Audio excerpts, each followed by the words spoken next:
ဒေါ်နယ်ထရန့်နဲ့ရှီကျင်းပင်ရဲ့တွေ့ဆုံဆွေးနွေးပွဲကတော့ရလန့်မရှိဘဲနဲ့အတန်ပဲကျေခဲ့ပြီးတော့ပြီးဆုံးသွားပါပြီ။အားလုံးပဲမင်္ဂလာပါ။ကမ္ဘာကစောင့်ကြည့်နေကြတဲ့အမေရိကန်သမ္မတဒေါ်နယ်ထရန့်နဲ့တရုတ်သမ္မတရှီကျင်းပင်တို့ရဲ့2ရက်ကြာဘေကျင်းထိပ်သီးဆွေးနွေးပွဲကတော့ပြီးဆုံးသွားပါပြီ။သမ္မတထရန့်ကသူ့ရဲ့လေယာဉ်ကြီး Air Force One နဲ့အမေရိကန်ကိုပြန်လည်ပြီးထွက်ခွာသွားပြီဖြစ်ပါတယ်။ဒီခီးစဉ်ကတမိုင်းဝင်ခီးစဉ်အမကန်ခီးစဉ်လို့သမ္မတ2ဦးစလုံးကအပြန်အလှန်ချီးကျူးခဲ့ကြပါမယ်တကယ်လက်တွေ့မှာတော့ကြီးမားတဲ့အပြောင်းလဲတွေဒါမှမဟုတ်အရေးပါတဲ့သဘောတူညီချက်တွေဘာတစ်ခုမှခိုင်ခိုင်မာမာမရခဲ့ပါဘူးအထူးသဖြင့်အီရန်စစ်ပွဲရပ်တန့်မှုကိစ္စနဲ့ထိုင်ဝမ်အရေးတွေမှာနှစ်ဖက်စလုံးကကိုယ့်ရက်ကြည်ချက်နဲ့ကိုဆက်လက်အားပြိုင်နေသေးဖြစ်ပါတယ်ဒီနေ့ရက်တာဆွေးနွေးပွဲရဲ့အဓိကရလဒ်တွေကဘာတွေလဲဆိုတာကိုအားလုံးနားလည်လွယ်အောင်အချင်းချုပ်တင်ဆက်ပြပါဖြစ်ပါတယ်သမ္မတထရန့်ရဲ့အဓိကညီမချက်တစ်ခုကအီရန်စစ်ပွဲကိုအဆုံးသတ်ဖို့တရုတ်စီကအကူအညီတောင်းဖို့ဖြစ်ပါတယ်ဒါပေမဲ့ဇွန်နဝက်အပြီးမှာတော့တရုတ်ဘက်ကတိကျတဲ့ဘာဂရိကဝက်တစ်ခုမှမပေးခဲ့ပါဘူးဒေါ်နယ်ထရန့်ကတော့တရုတ်သမ္မတရှီကျင်းပင်ကလည်းအီရန်ကိစ္စကိုဖြေရှင်းနေတယ်ကျွန်တော်တို့နှစ်ယောက်ရဲ့အမြင်တွေအများကြီးတူညီနေတယ်လို့ Fox News ကိုဖြေကြားခဲ့ပါတယ်ဒါအပြင်အီရန်စီကနေပြီးတပ်ဆင်ထားတဲ့ယူရေနီယံတွေကိုသိမ်းယူဖို့ကိစ္စကလည်းလက်တွေ့လုပ်ဖို့ထက်လူလူဆက်ဆံရေးသဘောတရားသက်သက်သာဖြစ်တယ်လို့ဖွင့်ဟခဲ့ပါတယ်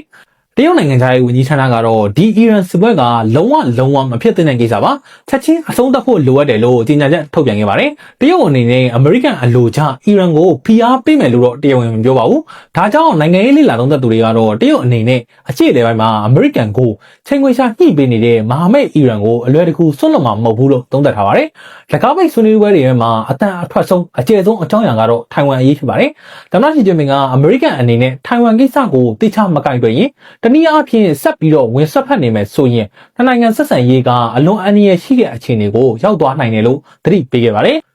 သမ္မတထရန့်ကတော့ဒီကိစ္စနဲ့ပတ်သက်ပြီးသတင်းနောက်တွေမိတာကိုလုံးဝမဖြေပါဘူးဒါပေမဲ့ထိုင်ဝမ်နိုင်ငံသားဝန်ကြီးကတော့အမေရိကန်အနေနဲ့ထိုင်ဝမ်ကိုဆက်ပြီးထောက်ခံသွားမယ်အပေါ်ကျေးဇူးတင်တယ်လို့တုံ့ပြန်ခဲ့ပါတယ်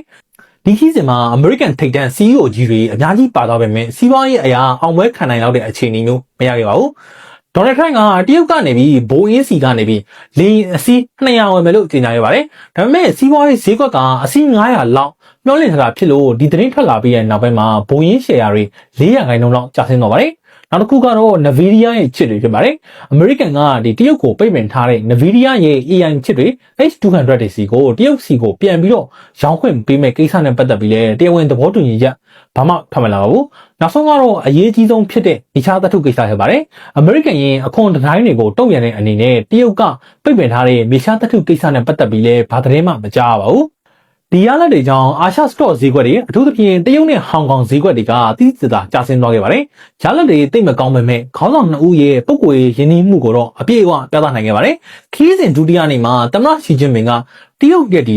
CCP ရဲ့ထိပ်တန်းခေါင်းဆောင်တွေသာနေထိုင်တဲ့လှုပ်ဝက်ကျုံးနှန်းဟိုင်ခြံဝင်းကြီးထဲမှာဒေါ်နယ်ထရန့်ကိုလက်ဖက်ရည်နဲ့ဧည့်ခံပြီးတော့ဥယျာဉ်ထဲမှာခေါင်းဆောင်2ဦးအတူတူလမ်းလျှောက်ခဲ့ကြပါတယ်။ဒေါ်နယ်ထရန့်ကနှင်းစီပန်းတွေကိုချီးကျူးတဲ့အခါသမ္မတရှီကျင်းပင်ကဒီမျိုးစေ့တွေကိုပို့ပေးပါမယ်လို့ကတိပေးခဲ့တယ်လို့နှစ်ပေါင်း280ကျော်သက်တမ်းရှိပြီဖြစ်တဲ့တစ်ပင်ကြီးတွေကိုလည်းလိုက်ပြီးပြသခဲ့ပါတယ်။အချုပ်ပြောရရင်တော့သမ္မတထရန့်ရဲ့ဘေဂျင်းခီးစဉ်ကအမြင်လှပြီးတော့အနစ်မပါတဲ့ခီးစဉ်လို့ပြောလို့ရပါတယ်။အမေရိကန်ရေကောက်ပွဲနီးလာတဲ့အချိန်မှာနိုင်ငံရေးအရာအမှတ်ယူဖို့ကြိုးစားပေမဲ့တရုတ်ဘက်ကတော့ထိုင်ဝမ်အရေးနဲ့ပတ်သက်ပြီးအလျှော့မပေးတဲ့အပြင်အီရန်အရေးမှာလည်းလိုက်လောမှုတိတ်မပြခဲ့ပါဘူး။ဒါပေမဲ့နိုင်ငံကြားကတင်းမာမှုတွေကိုခိတ္တရောချနိုင်ခဲ့တာကတော့အပြုသဘောဆောင်တဲ့အချက်တစ်ခုဖြစ်ပါတယ်။ဒီရုပ်သံကိုကျွန်တော်ရဲ့ YouTube channel ဖြစ်တဲ့ link ခိုင်မှာလည်းအပြည့်အစုံသွားရောက်ကြည့်နိုင်ပါတယ်။နေ့စဉ်နောက်ဆုံးနိုင်ငံရေးစီးတဲ့တွေကိုအချိန်နဲ့တပြင်းကြီး Telegram မှာတော့ short တင်ဝေးနာမလို့ဆက်ပေးသိချင်တယ်ဆိုရင်ကျွန်တော်ရဲ့ Telegram policy လက်ကို join အောင်လုပ်ရတဲ့အားလုံးပဲ begin လုပ်နေပါသည်ကျွန်တော်က link ခိုင်ပါနောက်ဗီဒီယိုမှာပြန်ပြီးတော့အဆုံးတွေ့ပါခင်ဗျာ